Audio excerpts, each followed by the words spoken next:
this was the one that I started last week, so I've added a bit more to it in the other classes. So this is really underpainting and using this Rembrandt painting as a reference. So as I said last week, artists would have traditionally built up their paintings using a little bit of tone to start with, so just light and dark, and that would be like the first layer, and then the next layer will be adding the colour. So with an artist like Rembrandt, this is mainly quite warm colours, isn't it? There's lots of yellows and reds and browns and blacks. Not a lot of very bright colours. Those, in them times, artists would have needed to make their own paint. They'd actually grind up pigments and mix linseed oil with it. So each time they painted, they would have mixed more paint, actually made the paint. And consequently, it's quite a labour-intensive process. So it was easier to build paintings up quite thinly. So using minimal amounts of paint, you'd have quite a few layers of paint, and that way it would cover better. Now, someone like Rembrandt also does use thicker areas and he uses quite a lot of textures, which you can't quite really see in this painting, but some of the other paintings are quite textured, effects. And the same with Turner, if I look at it in a minute.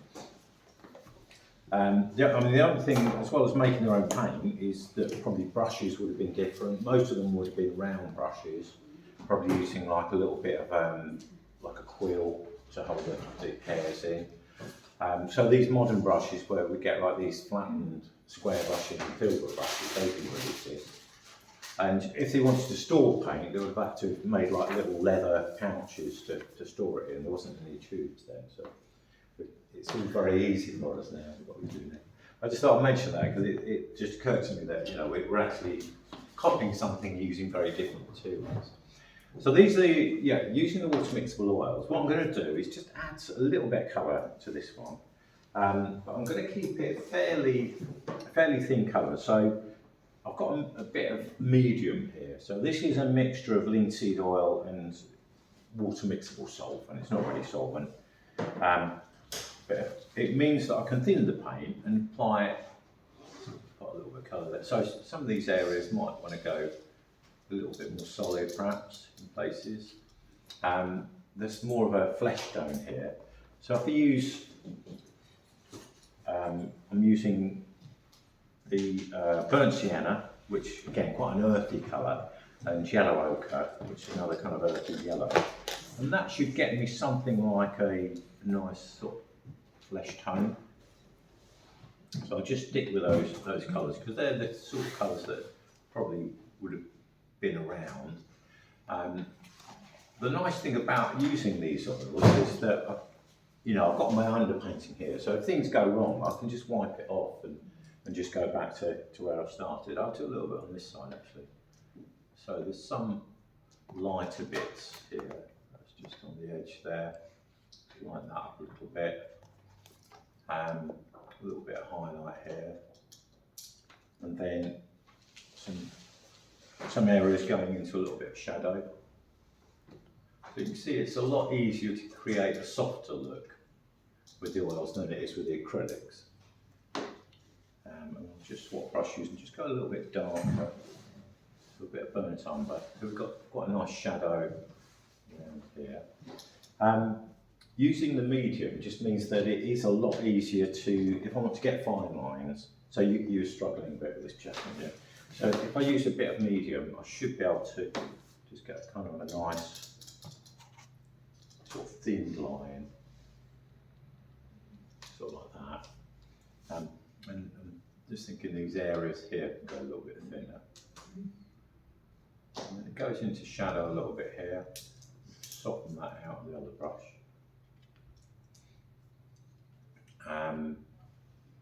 That shadow, I can then carry this sort of shadow here, carry that on and deepen that a little bit, perhaps a little bit of blue in as a mix. Just deepen that a bit.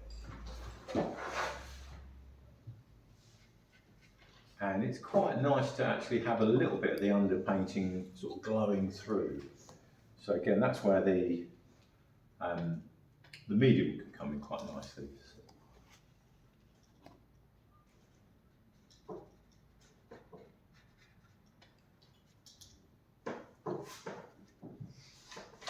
So the paint is, you can pop on slightly, add a tiny bit of red to that. It just warms up a little bit here.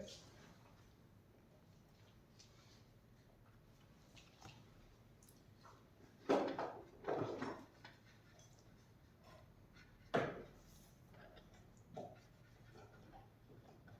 little bit lighter there.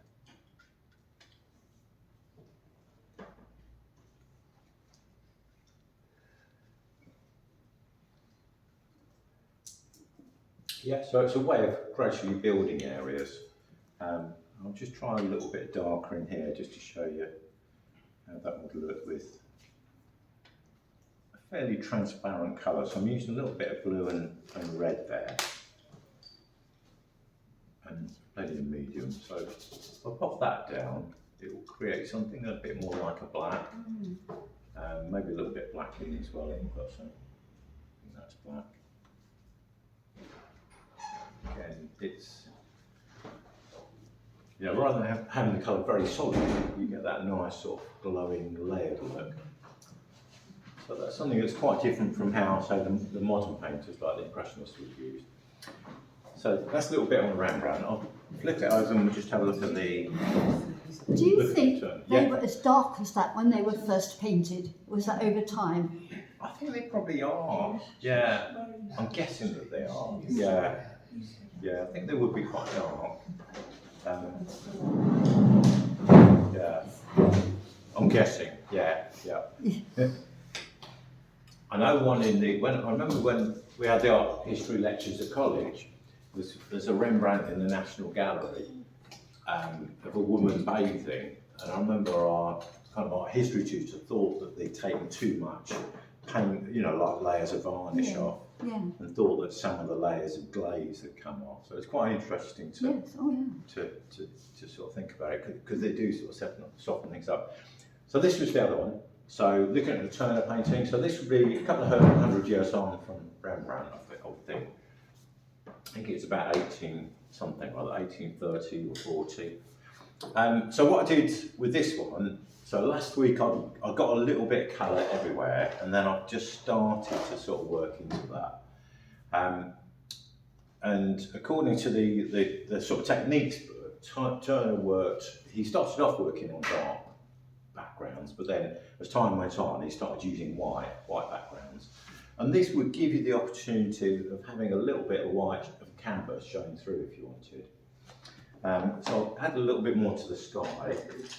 So I've really just popped roughly what I think is right for each area.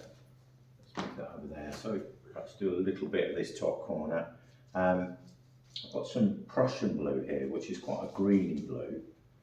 And I'll have that with white. And I think this might have been a colour that he used. I think they did have Prussian blue around there. And again, so I'm just mixing the paint with a little bit of medium. And just trying to get something as close as I can. Perhaps a little bit of the other blue in there as well. And then that softens out.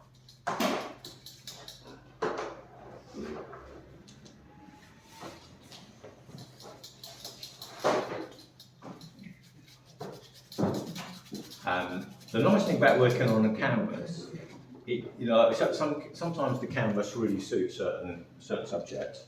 Where you've got skies and you've got things that you want soft edges, it is easier to soften out the brushwork with a little bit of canvas. On if you've got a very detailed subject, I find that a smoother surfaces works well. But this is quite nice for just getting softer edges. And using a bristle brush as well for this. So that comes out colour. And then around here it goes a little bit warmer.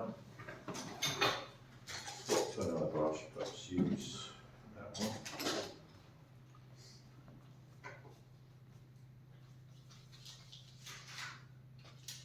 And actually using a little bit of the flesh tone that I used a minute ago, and I think that would work quite nicely for that. And just have a blend that in.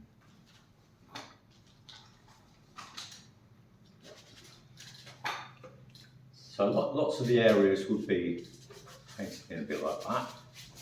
And then what I started to do here is a little bit of work with palette knives. And quite a few of the Turner paintings, he does use all sorts of things to put the paint on with. So there'll be thicker areas, and I'll mix this in with, do a little bit more around here perhaps. At the moment, although this is yellow, at the moment I'm going to, well, I'll put a little bit of yellow in there. Just try that. I think it's actually brighter than that, so I will use a little bit of the cadmium yellow for that, just to get that brighter.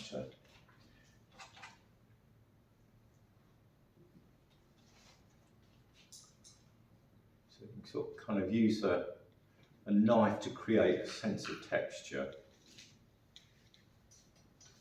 So I think he's done a little bit of that, and probably the same in the reds.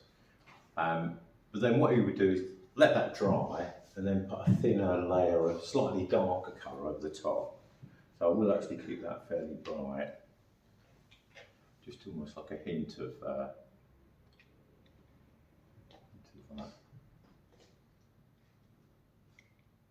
So this painting is in the National Gallery.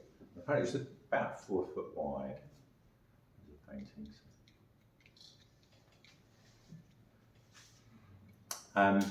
In terms of the boat, I will just keep that as a boat shape, and then once I've got the sky all in, that's when all the details of the masts would go on. So, yeah, a little bit on approaches to oil painting. Any questions? Or? Really nice one. No? I think your style is better. My style's better. All right, cheers.